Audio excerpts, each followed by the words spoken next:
you, O God, for another day you have given us, O God, to gather together as your people. We are here, O Lord, to worship you. Whatever circumstances we are in, masaya man kami, malungkot man kami, depressed man kami, kayo po, O Lord, ay hindi nagbabago. Salamat po, O Lord, because we have a living hope through the cross. That's why, O God, we are here worshiping you. Accept all our worship and adoration, O Lord. Cleanse us, prepare us, O Lord. Purify our hearts, O Lord. As we come to you today, worshiping you in spirit and in truth. Lord, fill this place with your Holy Spirit. Dakilain po kayo, God. Kayo lang po, O Lord, ang may taas ngayong araw, O God. Thank you, O Lord, for everything. Prepare us, O God, as we worship, as we receive your word, that will transform our hearts, O Lord, that will glorify your name, O Lord. In Jesus' name we pray. Amen.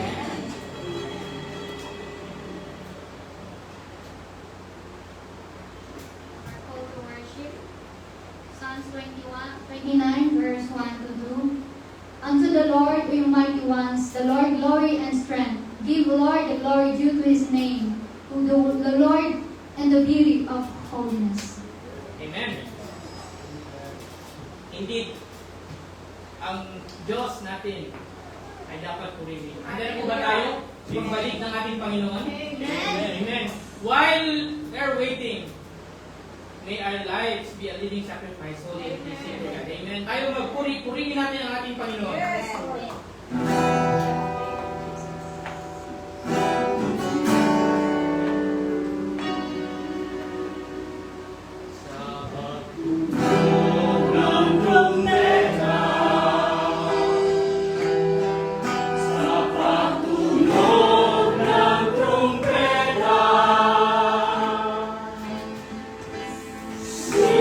Jesus ay darating na.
Father, glorify your name, O Lord.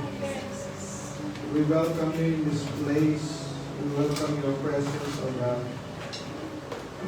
Kayo po ay karapat dapat purihin sa maging. Panginoon, sa oras na ito, patuloy kami lumalapit sa iyo. Kinikilala, Panginoon, na tunay na wala kaming magagawa kung wala Amen. kayo sa amin. Amen. Sa iyo, pinagkakatiwala namin, Panginoon. Pinagkakatiwala namin, maging aming bayan, na iyong pagharian, O Diyos. Pinagkakatiwala namin ang Taiwan, na iyong akong kalihain, ingatan, O Diyos. Dalangin namin, Panginoon, ang Ebanghelyo ay patuloy pong lumaganap sa dako na ito. Amen. Dinadalangin namin, Panginoon, as we meet together, na iyong presensya, ang banal na Espiritu ay mag-usap, Amen. magharin, Panginoon. Dinadalangin namin, Panginoon, maging iyong salita, O Diyos, ay tumanim sa aming puso, sa aming isipan. Gawin niyo kaming mabuti at nakabanglupa, Panginoon. Patuloy ka, O Diyos, na mamuna at paghari. Sa pagkakataon na ito, sa anumang pangangailangan, O Diyos, ito man ay spiritual, physical, Panginoon, kayo po ang tumugon sa panalangin ng iyong mga anak. Amen. Pinagkakatiwala po namin sa iyo ang lahat ng mahal namin sa buhay. At pinagkakatiwala namin sa iyo ang oras na ito ng aming panagbahan. Sa pangalan po ni Jesus. Amen.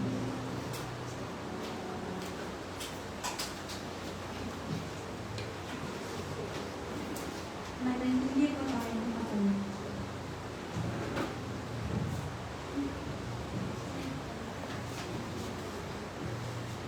Our scripture reading for today is taken from Luke chapter 8, verse 14. One day, Jesus told a story in a form of parable of a large crowd that had gathered from many towns to hear him. A farmer went out to plant his seed. As he scattered it across his field, some seed fell on footpath, where it was stepped on, and the birds ate it. Other seed fell among rocks. It began to grow, but the plants soon wilted and died for lack of moisture. Other seed fell among thorns and grew up with it, and choked out tender plants. Still, other seed fell on fertile soil. This seed grew and produced a crop that has 100 times as much as every plant. When he had said this, he called out, "Anyone with ears to hear should listen and understand." This is the word of God. Thanks be to God.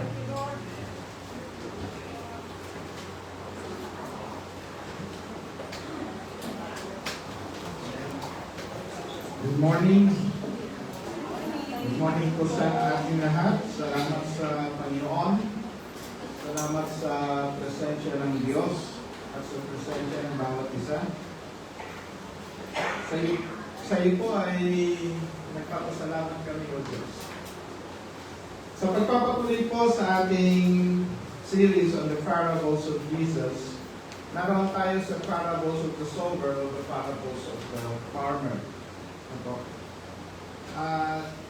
Sa pagkakataon na ito, titingnan po natin paano ba lumalago ang kaharian ng Diyos. So, dito po, the kingdom grows through the word in receptive hearts. Ang kaharian ng Diyos ay lumalago sa puso ng mga tao na bukas, handa upang natumanggap ng salita ng Diyos.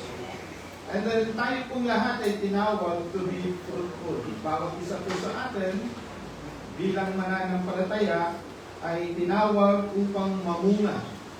Paano tayo namumunga? So our fruitfulness depends on how we receive and how we respond to God's Word. Lahat naman ay nakatatanggap. No? Lahat naman ay nakaririnig.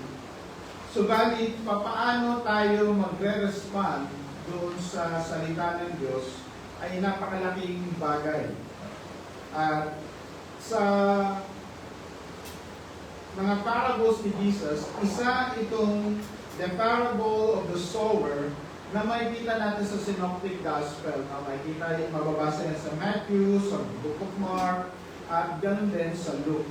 So, ito po ay isa sa mga common na parables ni Jesus. At maaaring ang iba sa inyo ay ilang beses na itong napakinggan. No? Minsan pa, tignan po natin yung salita ng Diyos. So, a large crowd was gathering. No? Napakaraming tao, nag-gather, at sila po ay pumupunta upang makinig kay Jesus. Pagkatapos nyon, siya po ay nagbahagi ng parable. Ito nga yung parable of the farmer, o the parable of the sower, na mayroong isang farmer na nagtanim, no? Nagsabog ng mga seed. At yung seed na yon ay pumunta sa 4 na klase ng lupa. Mayroong isa doon sa tabing daan, isa sa mabato, o ilan sa mabato, ilan din sa matinik, at meron ding dumago sa matabang lupa. At maaaring ilan sa inyo ay farmer. At alam niyo siguro, o mahusay kayo na pagka magpa-farm ka, ipokultivate mo muna yung lupa, aayusin, tapos doon ka magtatanim. Hindi ka magtatanim siguro sa maraming damo o daan. No? Pero ang parable po, ang tinitignan po ng parable ay yung teachings. No? Hindi lamang po hindi po ito methodology about agriculture. Baka sabihin niya, naku, ano naman yung mama na yun? Farmer siya, tapos nagtanim doon sa daan, nagtanim doon sa ano. Hindi po. Ang pagpapakita po dito, inilalarawan na ang pagbabahagi ng salita ng Diyos ay katulad ng isang pagtatanim.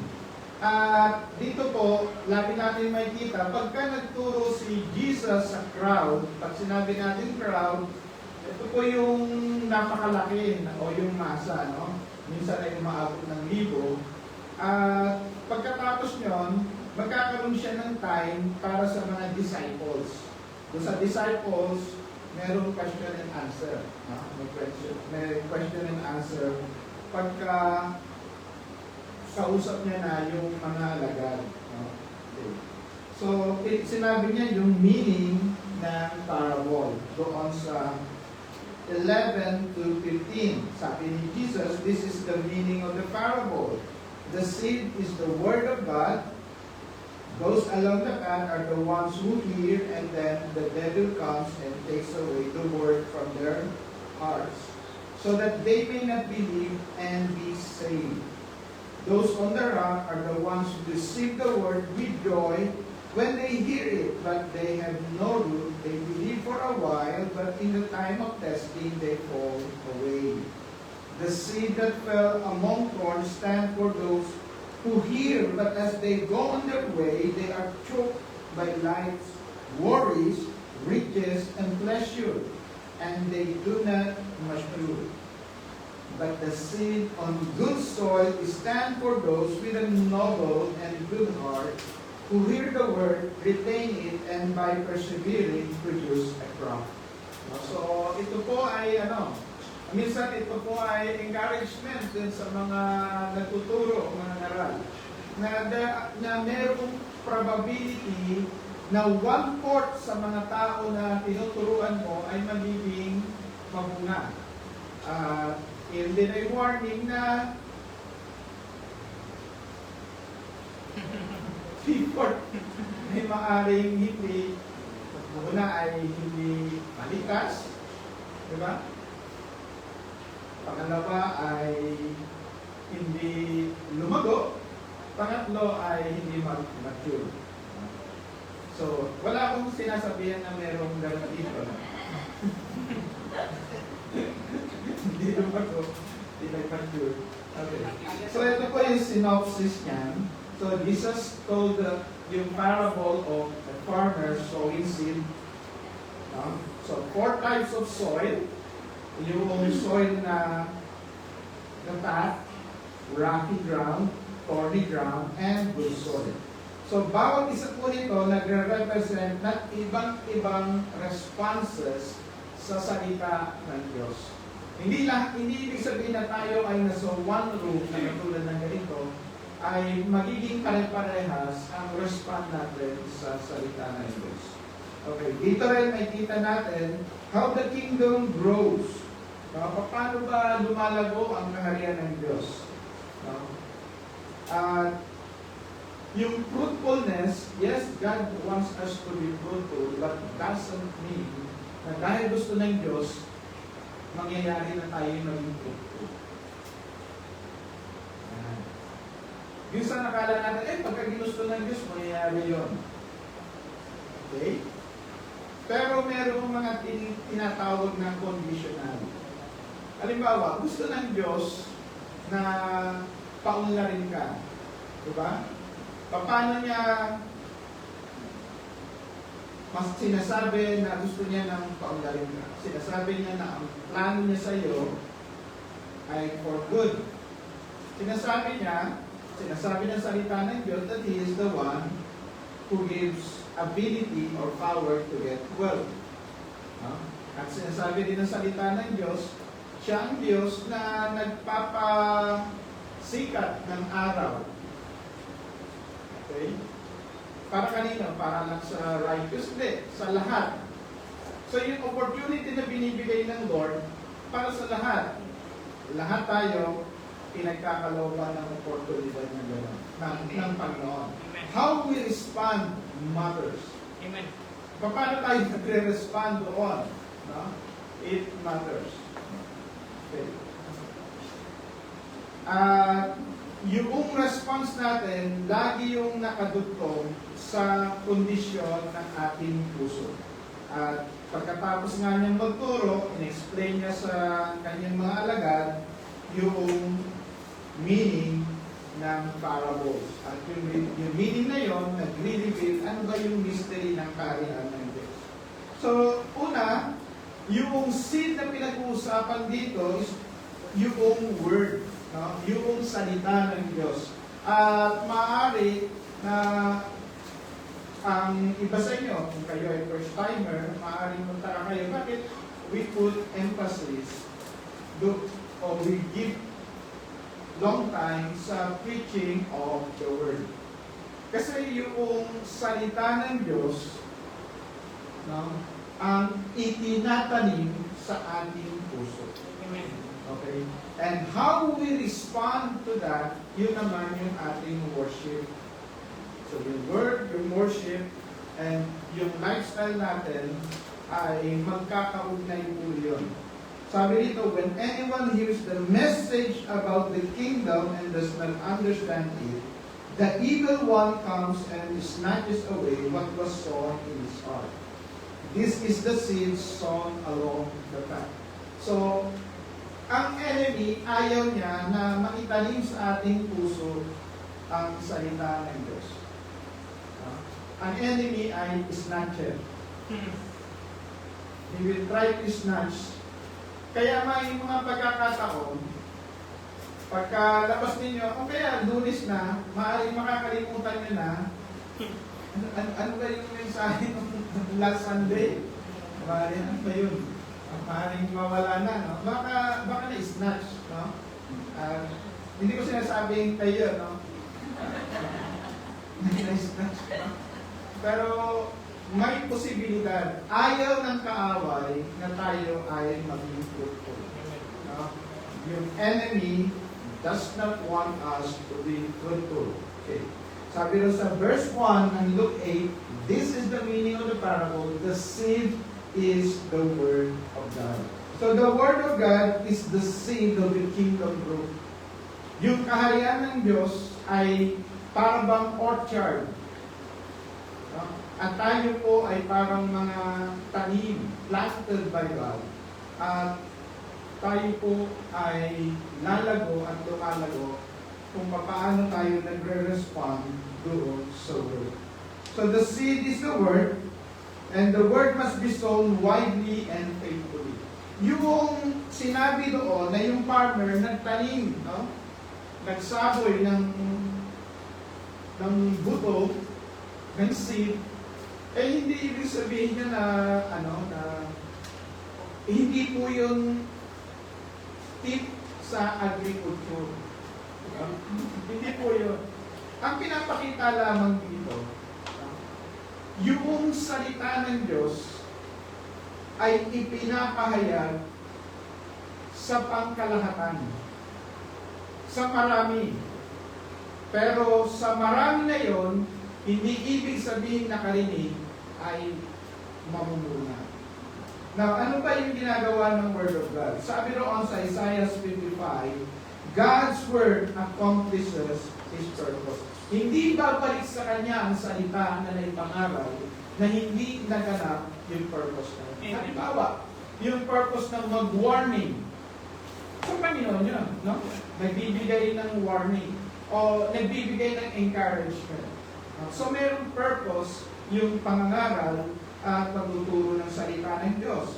Ang salita ng Diyos ay gayang ng taba. No? It is living and active. Matalim. Double-edged. Bakit siya double-edged? No? Dalawang talim sa isang taba. Ang salita ng Diyos, may mga pagkakataon na makasasakit. May mga pagkakataon na makagagaling. May mga pagkakataon na maaari kang matakot. May mga pagkakataon na may encourage ka. Double-edged din, ang isa pa doon ay bago mo may turo, ikaw muna may hiwa. Amen. Bago makapangaral, ikaw muna ang matututo. And that is double-edged. And how faith comes? Faith comes by hearing, and hearing the Word of God. Amen. So yung tinuturo ko dito, yung wise farmer, magtatanim yan, no? Hindi issue kung ano ang kalalagayan ng tao sa ngayon. Tingnan mo natin si Jesus. Si Jesus, may sa maraming pagkakataon na makikita natin si Jesus, nagtuturo sa crowd, no? Libo-libo katao. Pero yung mga crowd na yun, most of the time, pagka umalis, hindi na nila alam yung tinuro ni Jesus. Pero mababasa natin natin sa Biblia, sa John 4, may pagkakataon na si Jesus dumaan sa Samaria, nakiupo doon sa balon, at ang kausap lamang niya ay iisa. Yung Samaritan woman. Yung Samaritan woman na yun, hindi maganda yung reputasyon sa bayan niya. Diba? Na marami siyang pinasama. At sabi na ni Jesus, yung kanyang kinakasama ngayon ay hindi sila tigal. So sa pagkakataon na yan, ay kita mo as a religious preacher, as Lord, dapat sana ay humiwalay siya. O hindi niya nakausapin. Pero dito makikita natin si Jesus, anumang opportunity, magtatanim siya ng Word of God. At yung babae na yon sa balon, nung makilala niya si Jesus, ano ang ginawa niya? Ang ginawa niya, bumalik siya doon sa kanyang baryo, sa kanyang bayan, na tinataguan niya. Kaya nga siya mag-isa lang doon sa balon eh. Nung panahon na yun, mga kapatid, walang gripo sa bawat bahay. May balon at may oras na pupunta rin yung mga tao at yung balon, no, yung lahat ng mga nag-iigib, yun ang kanilang lugar na huntahan. Pinupuntahan nila para magmuntahan, para mag-update, diba? Magkaroon ng hearsay, diba? Magbalita ng mga nangyayari sa kanilang lugar. Kaya itong babae nito ay pasimple. Kasi ayaw niya nang mapag-usapan dahil mas malamang siya ang pag-uusapan. Okay? Pero ang Panginoon nagtanim sa babae na yun ng salita ng Diyos. At yung babae na yun na nakakilala, bumalik siya sa kanyang mga kababayan, niyaya niya yung mga kababayan, pumunta sila sa balon, nagkaroon ng service. Nagturo si Jesus, at ang sabi ng mga tao, ngayon, hindi kami naniniwala lamang dahil sinabi mo, naniniwala kami dahil kami mismo ay nakarinig. Tunay nga, si Jesus ang Savior of the world. Amen. Alam niyo ba, sila lamang yung buong bayan, yung kabuuan na nag-declare na siya na ay Savior of the world. Hindi mo natin makikita yun sa mga reliyosong Hudyo. No? Lagi nga sila nagtatanong, ito, totoo ba ito? Yung ginagawa nito? No? Hindi niya ba alam kung sinong humihipo sa kanya? Bakit siya nagpagaling sa araw? No? Napaka-kritiko ng mga relihiyoso kay Kristo. No? Pero ang Panginoon, may kita natin, He is a wise farmer who sowed generously. Hindi niya hinusgahan yung babae sa pangkasalukuyan niyang kalalagayan. Tinaniman niya ng salita ng Diyos. Yung salita ng Diyos ang nagbigay. No? Faith comes by hearing, and hearing the Word of God. Nagkaroon ng pananampalataya yung babae. Yung pananampalataya na yun, binahagi niya sa kanyang mga kababayan. Mga kababayan, niyaya niya, punta tayo doon sa tapat ng bonbon. Doon sa second floor. No? Niyaya niya yung kanyang mga kaibigan. Pakinggan ninyo yung sinasabi niya. Wise farmers sow generously. So ano yung soil? So yung seed ay word. So ano yung soil? The soils are the heart. So ang tinuturo lamang ulit dito ni Jesus Christ, hindi na agricultural technique na kung saan ka magtatanim, kundi ang tinuturo niya ang mga tao, iba't ibang klase ang puso. No? Iba't ibang klase ang puso. This is the seed sown along the path. Okay, so yun na, no? The one who received the seed that fell on rocky places is the man who hears the word and at once receive it with joy. So mayroong isang mama na natuwa, no? For the first time, tuwa siya. Galing-galing naman. Salamat sa Panginoon. Tapos, pagkauwi na, nakalimutan niya na, bakit siya hindi masaya? Pagkalabas niya at nandoon, nakatawid na siya, hindi niya na alam. Nakita, nandoon na siya, nasa iisip na siya, o nung nagpapadala na siya, nakalimutan niya na kaituro.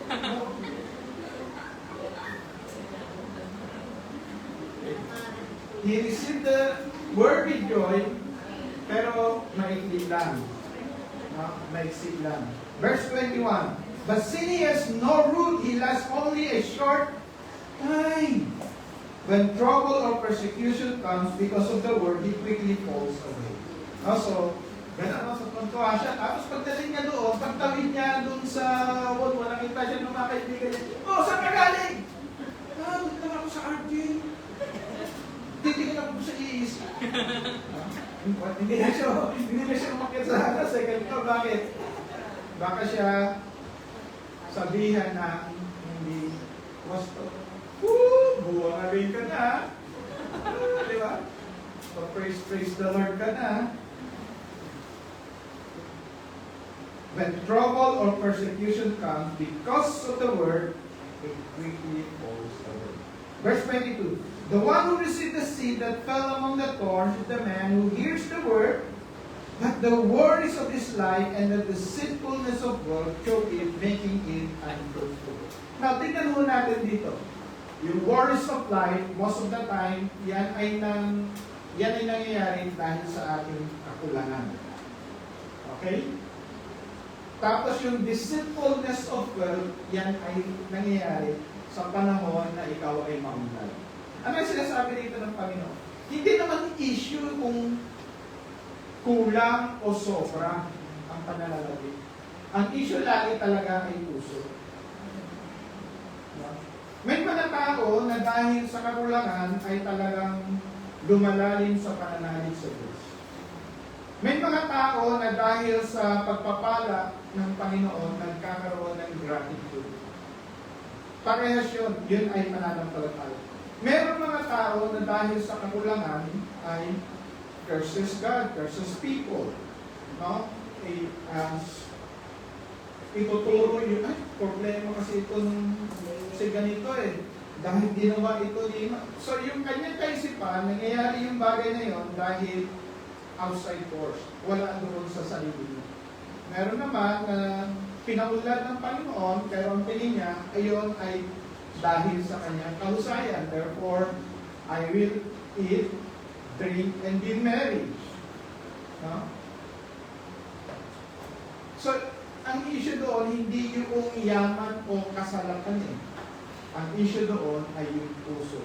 Kaya tinatawag ng Panginoon sa wealth ay deceitful. Ang wealth ay very deceitful. Bakit? No? Tingnan mo natin, kahit sa practical na bagay,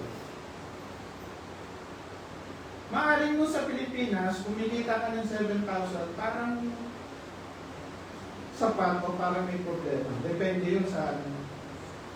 Yung sapat o problema, pagdating mo rito sa Taiwan, maaaring ganun pa rin. Kahit na 3 times o 4 times pa na mas malaki. Kasi nga, ang issue, hindi lamang sa dami ng pananalapi, ang issue lagi ay yung puso ng tao. Amen. Issue of the heart. Kaya dahil doon, maaari tayong mature at maging unfruitful. So, nakuha natin, pwede tayong makatanggap ng pamana siguro. Kung kayo ay may kinahalagaan, binigyan kayo ng malaking pamana. Malaki na yung pamana ko. I will eat, drink, and be merry. I will just enjoy life. Ikutin ko ang buong Pilipinas, ikutin ko yung buong mundo. No? Pwede naman yun eh, na naglilingkod ka sa Panginoon eh. Pwede rin na wala ang Diyos. Ang tanong lagi doon ay how you respond to it. Hindi masama na pagyamanin ka ng Panginoon. Ang masama, pagka sa panahon na pinagyaman ka, kinalimutan mo na ang Diyos. Hindi ibig sabihin na naghihirap ka ngayon ay wala ang Diyos sa buhay mo. Ang tanong, paano ka nagre-respond doon? No? Dahil maraming pagkakataon, mababasa natin sa Biblia, may mga lingkod ang Panginoon na katulad ni John the Baptist, di ba? Siya ay namuhay saan? Sa ilang. Ang kinakain niya ay kulot, kinakain niya ay yung bala, di ba? Pero may makikita rin natin, merong mga hari na lingkod ang Diyos. Merong katulad nila Daniel, katulad nila Joseph. Si Joseph na naghirap hanggang siya pinaunlad ng Panginoon. Ang issue doon? Hindi yung lalim ng bulsa eh, kundi lalim ng puso. Amen. So the soils are the hearts. The path, the word is snatched away by the enemy. Ninakaw. No? Kaya nga ako napakainam na pag tayo ay nananalangin tayo na Lord, lumago, makalim, lumago, lumalim, no? Tumangin, tumimo, lumalim, lumago, yung salita ng Diyos sa atin. Amen. O i-guard natin yung ating mga natutunan sa Panginoon. Paano natin i-guard yun? I-review natin, i-meditate. Kaya nga, now remember, nung sinabi ng Lord kay Joshua, meditate on my word day and night. Hindi lamang yung babasahin. Yung meditate ay inuulit-ulit mo sa pag-iisip mo. Inuulit-ulit. Tinitingnan mo sa ganitong sitwasyon, ano ang sinasabi ng Diyos. Sa sitwasyon na magkaroon ako ng problema, ano ang sinasabi ng Diyos. Sa panahon na pinagpala ako ng Panginoon, nakatanggap ako ng pagpapala, ano ang sinasabi ng Diyos. Sa panahon na parang hindi ko alam ang mangyayari sa aking buhay, ano ang sinasabi ng Diyos. So babalik ka lagi sa katotohanan ng salita ng Diyos. And that is meditating. Hindi mo binibigyan ng lisensya ang kaaway na nakawin ang salita ng Diyos sa iyong buhay. Pangalawa is rocky ground. Shallow faith that withers under fire. Ito yung by experience ba, naku, kailangan natin excited. Pagka hindi excited lipat ka lang ako o gano'n. Hindi tayo nagsisik ng thrill. Pag tayo ay nag-worship, hindi tayo nagsisik ng thrill. Hindi emotion, kundi yung truth. Amen. Whether yung truth na yon ay nakapananakit o nakakilong, nakakagaling. Kasi ganun ang truth Yung truth, pagka nakaharap ka, para siyang salamin. Ang Word of God, parang salamin. Pagka naharap mo at nakita mo, ito pala itsura ko pagka umaga. Kaswami-swami. Ano ang gagawin mo? Yeah, maglilinis ka, tatanggalin mo yung muta, di ba? Ngayon, kung meron tatak dito, lilinisin mo. Di ba? Kung may tumutulo, inaayos mo. Ganun yung Word of God. Pinapakita kung ano ang itsura natin.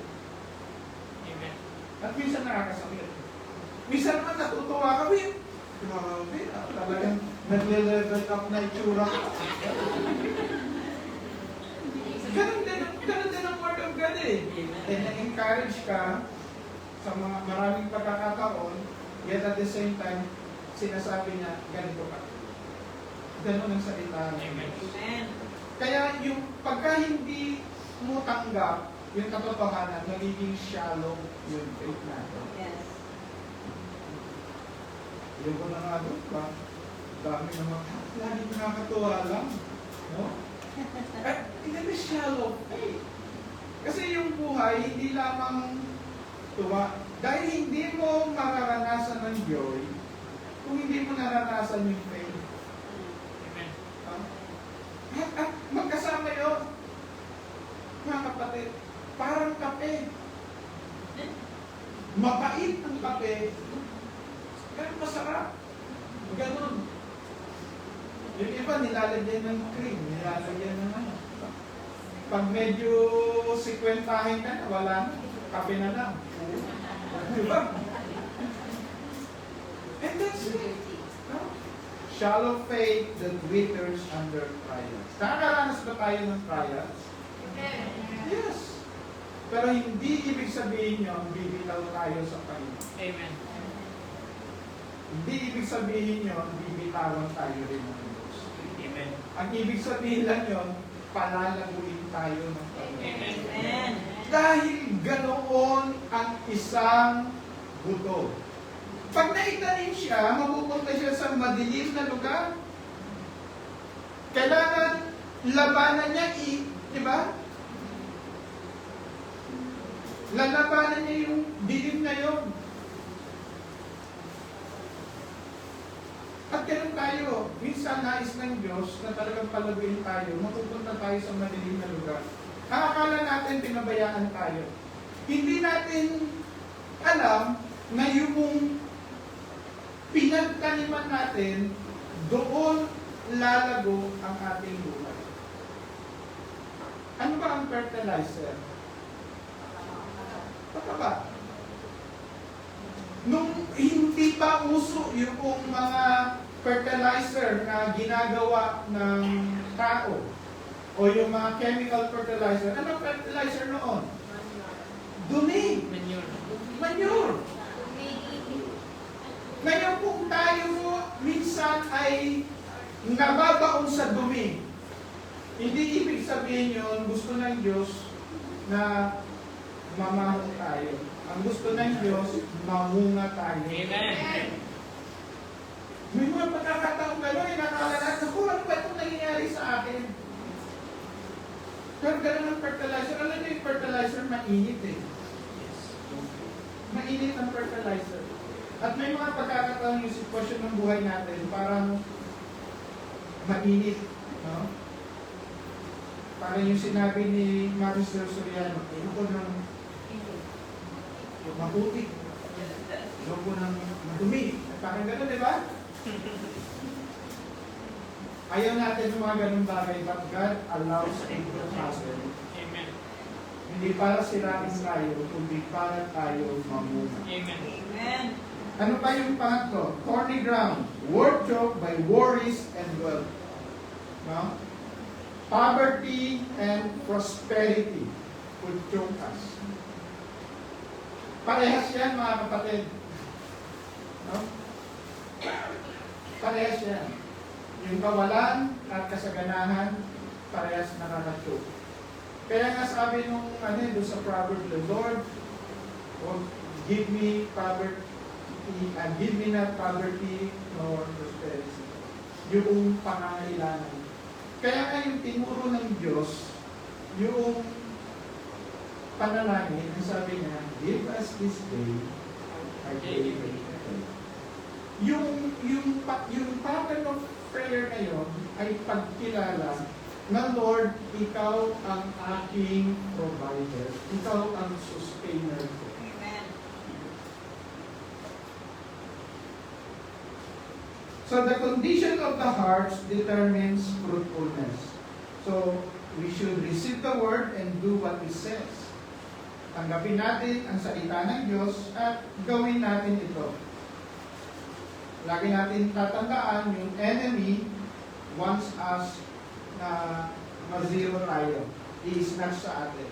Yung enemy will blind us. Yung mga unbelievers, kaya hindi nila maunawaan yun because they were blinded by the enemy. And then, the love of money leads to ruin. Now, yung money, walang problema sa money. Yung love of money. Kasi makikita natin, ang daming mga mananampalataya na pinagkatiwalaan ng Diyos, pero yung pagmamahal nila wala doon sa pananalapi. Ang kanilang puso nasa Panginoon. Nakikita nila na yung salapi ay isang bagay na tools, no? Kasangkapan. Kasi money accelerate things. Paano ba yung money accelerate things? Halimbawa, malilate ka na sa church, di ba? Hihintayin mo yung bus. Yung bus dito may oras, di ba? Tapos may lugar pa. Tapos maglalakad ka pa doon sa bus station. Habang naglalakad ka, nakakita ka ng taxi. Nung pinara mo yung taxi na pabilis ka, hindi ka na maghihintay sa bus, hindi ka na pupunta sa bus stop. Money accelerate things. It's a tool. Kung magiging tama yung pananaw natin doon, magiging tama yung paggamit natin. Ginagamit ang salapi, ginagastusan o iniingatan, inaalagaan ang tao. Ang tao, ang minamahal, hindi ang salapi. Okay. Ano ba makikita natin doon? The good soil bears fruit. The good soil bears fruit. But the one who received the seed that fell on good soil is the man who hears the word and understands it. He produces a crop yielding 160 or 30 times what was sown. No? Na mumunga ang mabuting soil.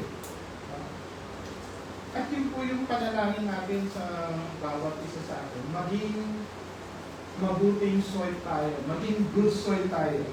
Sabi nila, but the seed on good soil stand for those with a noble and good heart who hear the word, retain it, and by persevering produces. By persevering saan? Persevering mula doon sa worries of life at sa tinatawag na pandaraya ng yaman.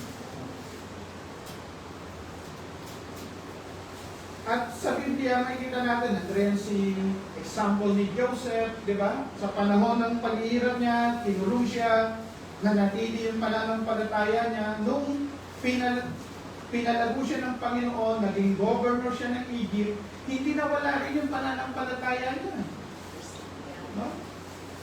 Nandun din si Daniel. Si Daniel, naging alipin siya, at nung siya po ay naging matapat sa Diyos, pinili niya yung katotohanan ng salita ng Diyos, pinili niyang manalangin kahit na pinagbawalan manalangin, iniangat siya ng Panginoon. No? Kanino nang gagaling ang promotion? Promotion does not come from the east nor the west. Promotion comes from God. Amen. Ang tanong, pagka na-promote ka, ano ang gagawin mo rin? Kasi ang galing-galing ko yung usay ko eh. Diba? Hindi. It is the grace of God. Growth comes from the heart that welcomes the Word. Pagka wini-welcome natin yung Word of God, hindi natin sa talaga naman ito, pastor na ito, pinaparinda naman talaga ako. Bakit ganito? Hindi ko wala akong ganon. No? Hindi ko alam yung, hindi ko ako omniscience na alam yung lahat. Hindi ko alam kung ano. Ang ipinapangaral ay ang Word of God. At kung paano ito natin, paano tayo nagre-respond doon, yun yung nagiging dahilan bakit tayo nag-grow. Amen. So the good soil bears fruit. When the word is received, when the word is understood, when the word is obeyed, fruit multiplies. Psalm 30, Psalm 60, Psalm 104. Gusto na Diyos na maging fruitful tayo eh. From the start, di ba? After na sinabi ng Diyos, oh, you manage my resources, nung nilikha ng Diyos ang tao, sabi niya, nilikha tayo ayon sa kanyang wangis. Ang sabi niya, alagaan yung kanyang nilikha, di ba? Subdue it, manage it. Ano ang pagkatapos niyo? Go and multiply. Ngayon, ang kaisipan ng tao, yung go and multiply, magpakarami lamang. Hindi mo yun, yung go and multiply doon, hindi lamang yung siya yung dumami, kundi yung paunla rin, yung binigay na task ng Lord. No? Kaya tayo pinagmamanage ng Lord para paunla rin yung bagay na kanyang pinagkatiwala sa atin. Yung go and multiply, hindi na yung dumami tayo na parang Pilipino, masunurin doon eh. Dahil, no? Nasa, ano na tayo, no? 120 na tayo, di ba? Dulo na lang natin yung Taiwan. Taiwan, nasa 24 hectare eh. Meron tayong 100 na sobra. Yung go and multiply po, nag-just dumami yung tao doon. Kundi yung Eden, yung atmosphere doon sa Eden, magiging atmosphere ng buong mundo. Yung kaharian, yun po yung kingdom mindset.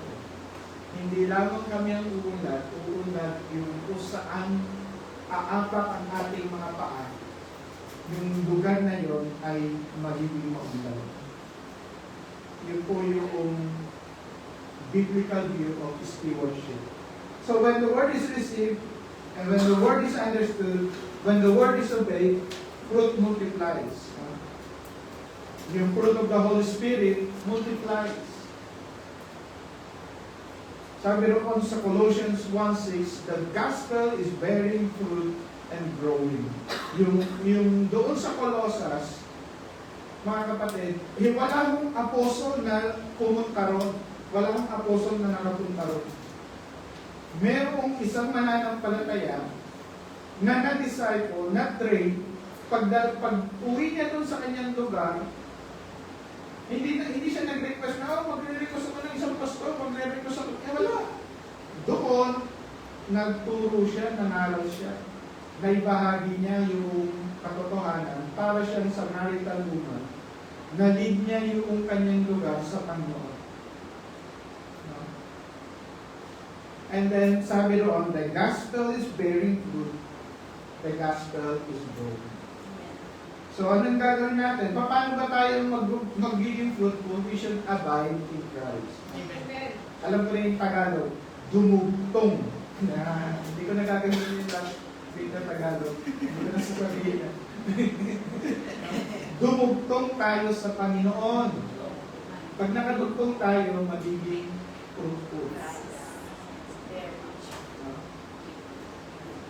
Receptive hearts produce kingdom fruit. Receptive hearts. Yung open yung puso natin, walang kayabangan, walang pagmamaliit, walang, minsan ang problema sa atin, minamalit natin sa sarili natin. Kung hindi natin minamalit yung iba, minamalit naman natin sa sarili natin. Para yung problema yun eh. Yung isa kasi, ang tingin mo superior ka. Yung isa naman, ang tingin mo inferior ka.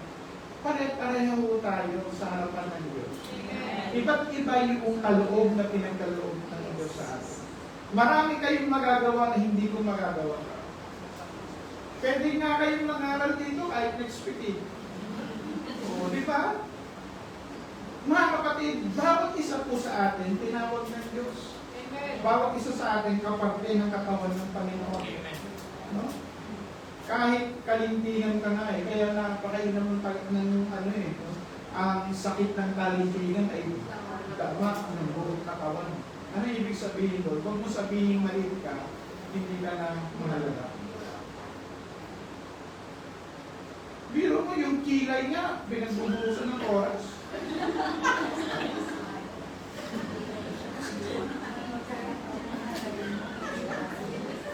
Di ba?